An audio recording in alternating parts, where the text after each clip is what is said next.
বিশ্বের সবথেকে 3টি ধীরগতির শহর। প্রথম হচ্ছে ঢাকা, চট্টগ্রাম, ময়মনসিংহ। নাম ট্রান্সফার করতে 10 মিনিট টাইমও লাগে নাই, সবকিছু আগেই রেডি করা ছিল। আমার বাইকের আবার ফিঙ্গারপ্রিন্ট দেওয়া ছিল না, সাধারণত ফিঙ্গারপ্রিন্ট না দিলে কখনোই নাম ট্রান্সফার হবে না। এভরিওয়ান, কি অবস্থা, কেমন আছেন সকলে? আশা করি সকলে ভালো আছেন, সুস্থ আছেন। আজকে আমার সারাদিনের বাইক হচ্ছে লিফন কেপিটি V4 যেটা আসছে ওইটা। তো ঘটনা হলো জানেনই, সব দেওয়ার পরে আমার এখন পার্সোনাল কোনো বাইক নাই, যেদিন যেটা পাই সেটা নিয়ে বের হই। অবশ্যই আপনাদের জন্য যে বাইক কেনা হয় সেই বাইকগুলো একটু বাছাইও করা হয়ে যায়। তো মোটামুটি আমার ট্যুরে না গেলে বাইক খুব একটা লং ডিস্টেন্সের জন্য বাইক লাগে না, কারণ আমি ঢাকার ভিতরে খুব একটা মুভ করি না। আর আমার এখন বর্তমান ব্যবসায়িক কার্যক্রম পরিচালনা করতে যতটুকু জায়গায় দৌড়দৌড়ি করা লাগে সেগুলো সব আশেপাশে বলতে এই 60 ফিটের ভিতরে, মিরপুরের ভিতরে, 1 নাম্বার 2 নাম্বারের ভিতরে। ব্যাংকের কাজ, ব্যাংকের সব ব্রাঞ্চই হচ্ছে অলমোস্ট 60 ফিটে আছে। আর যত ভাই ব্রাদারের সাথে যত কানেকশন, যোগাযোগ এই রিলেটেড, তারাও সবাই আশেপাশেই আছে। কারণ হচ্ছে ওই বাইক খুব একটা ডিস্টেন্সের জন্য লাগে না, যতটুকু ডিস্টেন্সের জন্য লাগে সেটা যে কোনো একটা বাইক নিয়ে যখন যেটা পাই তখন সেটা নিয়ে বের হইতে পারি। আর ট্যুর ট্রাভেল করার বাইকের তো এখন অভাব নাই। এই তো বললাম, শোরুমের অলওয়েজ এখন 5টা 6টা 7টা বাইক থাকে, ভবিষ্যতে 20টা 25টা বাইক থাকবে, তখন তো আরও সমস্যা হওয়ার কথা না। এই হচ্ছে কথা।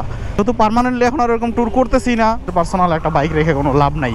আর যে ধরনের বাইক যখন দরকার সব ধরনের বাইকই মোটামুটি সংরক্ষণ করার ব্যাপার আছে। যদি আমাদের শপে নাও থাকে তাও ভাই ব্রাদার যারা আছে সবারই একটা করে আনকমন বাইক আছে। যেমন এই যে বরিশাল ট্যুর করে আসলাম CBX দিয়া, ভাই ব্রাদারের বাইক। আবার MTও আছে, যদি MT দরকার পড়ে MT নিয়ে ট্যুর করতে পারবো। আমি আসলে ট্যুরিংয়ের জন্য MT আর CBX এই দুইটা ছাড়া কোনোটার জন্য আসলে আমি রাজি না নিয়ে যাইতে, কারণ ওই দুইটাই আমি তো সবগুলো দিয়েই ট্যুর করছি মোটামুটি। তো ওই দুইটাই আমার কাছে সব থেকে এখন কমফোর্টেবল মনে হয় ট্যুরিংয়ের জন্য।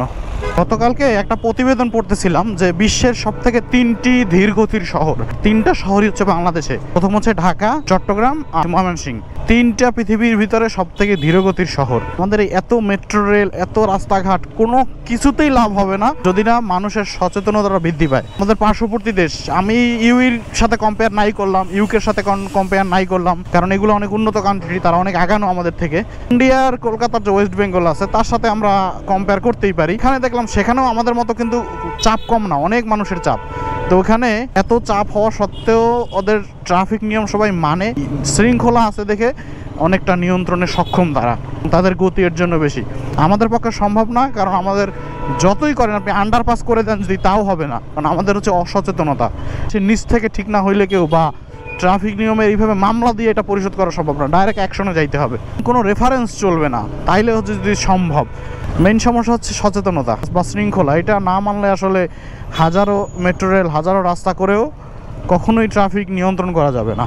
আসছিলাম একটু সাওয়ারিতে খোঁজখবর নিতে, তারা যে সার্ভিসটা দিতেছে তাদের থেকে অনেক কিছু শেখার আছে। আমি যদিও বাইক রিলেটেড কাজের সাথে অনেক আগে থেকে যুক্ত, বিজনেসের সাথে তার যুক্ত নাই। বিজনেসের বয়স আমার মাত্র 1.5 মাস। তো আমার অনেক কিছু শেখার আছে, অনুপ্রেরণা নেওয়ার আছে, কিভাবে কোয়ালিটি মানুষকে প্রোভাইড করতে হবে। এই ব্যর্থতা আছে যেগুলো কাটাই উঠতে হবে।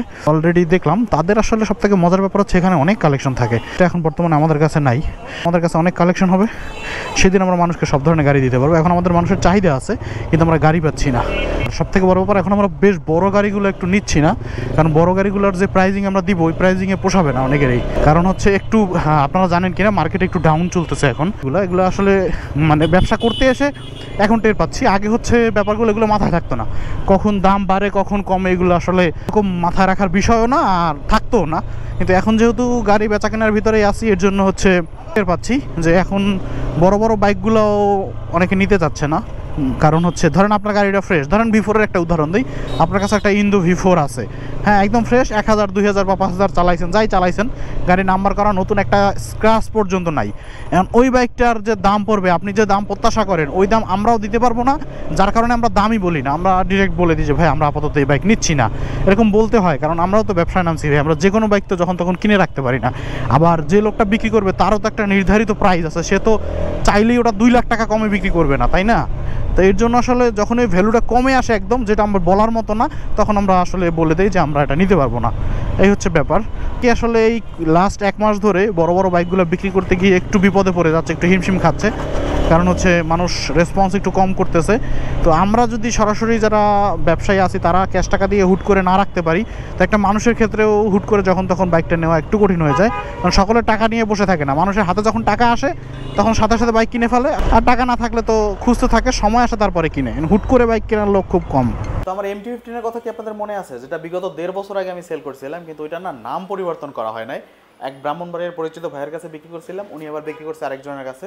এখন আজকে যাচ্ছি একটু উত্তরা বিআরটিতে, ওনারা অলরেডি এসে পড়ছে, পেপার সব কিছু রেডি, জাস্ট যাবো, সিগনেচার করবো, চলে আসবো। কারণ নাম পরিবর্তন করা জরুরি, এটা আমিও আপনাদের মাঝে ভিডিওর মাধ্যমে পরামর্শ দিয়েছি। যতই পরিচিত লোকজন হোক, নাম পরিবর্তন কখনো পেন্ডিং রাখা উচিত না, এটা তার জন্য নিরাপদ না, আপনার জন্য তো নিরাপদ একদমই না। তো অবশ্যই আপনারা বাইক বিক্রি করলে বা ক্রয় করলে নাম পরিবর্তন করে ফেলবেন, এটা নিয়ে লেট করবেন না। আমরা যেমন আমাদের যতগুলো বাইক বিক্রি করি, আমরা চেষ্টা করি নাম পরিবর্তন তাড়াতাড়ি করে দেওয়ার জন্য। একটু ঝামেলা হয় ভাই, নাম পরিবর্তনের সমস্যা কি, মালিক এবং ক্রেতা বিক্রেতা দুজনের উপস্থিত থাকতে তো টাইমিং মিলানো একটু কষ্ট হয়ে যায়। একজন ক্যান্সেল করে তো আরেকজন অসুস্থ হয়, আরেকজন অসুস্থ হয় তো আরেকজনের অফিস থাকে, এই জন্য এটা একটু ডিলে হয়। কিন্তু ফার্স্ট সার্ভিস এটা করতেই হবে, এটা আমরা বাধ্যতামূলক, আমাদের পেপারসে লেখাই আছে নাম পরিবর্তন বাধ্যতামূলক, এটা করতে হয়। এবং যতই ঝামেলা হোক এটা করতে হবে, শেষ করতে হবে। যাই হোক, আমি আমার নাম পরিবর্তনটা করে দিয়ে আসি, তাহলে আমিও নিরাপদ, তাহলে আমার নামে আর কোনো বাইকই থাকবে না, এখন সবগুলোই তাহলে নাম পরিবর্তন হয়ে যাবে। চলো না, কেনা যাক। এই রাস্তাটা এখন যত ভিআইপি হয়েছে, যদি আশেপাশের পরিবেশ ঢাকার ভিতরে সব জায়গাটা যেরকম ভিআইপি হইতো, তাহলে কতই না সুবিধা হইতো, তাই না? একেবারে ইজি মুভ করা যাইতো।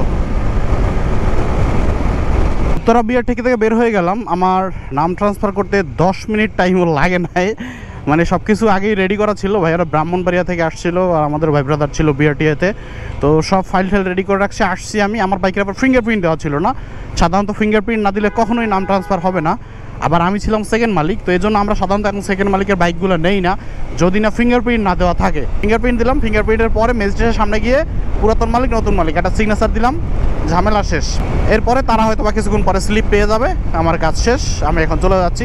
আরেকটা ব্যাপার, এখন কিন্তু ড্রাইভিং লাইসেন্স ছাড়া কিন্তু বাইকের রেজিস্ট্রেশন প্লাস নাম পরিবর্তন কিছুই করা যায় না।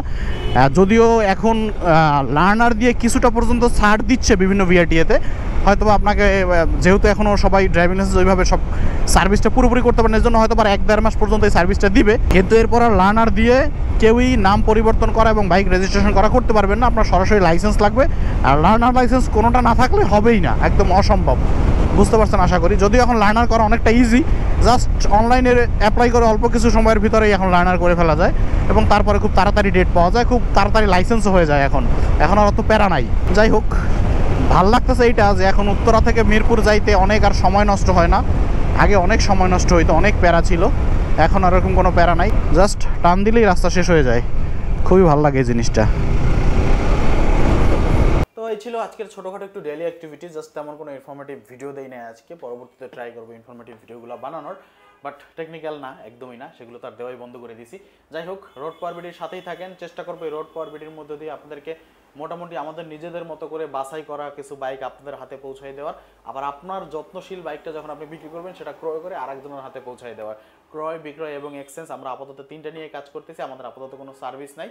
ভবিষ্যতে হয়তো চিন্তা ভাবনা আছে, বাট আপাতত আমরা শুধু bike buy sell and exchange নিয়ে কাজ করতেছি।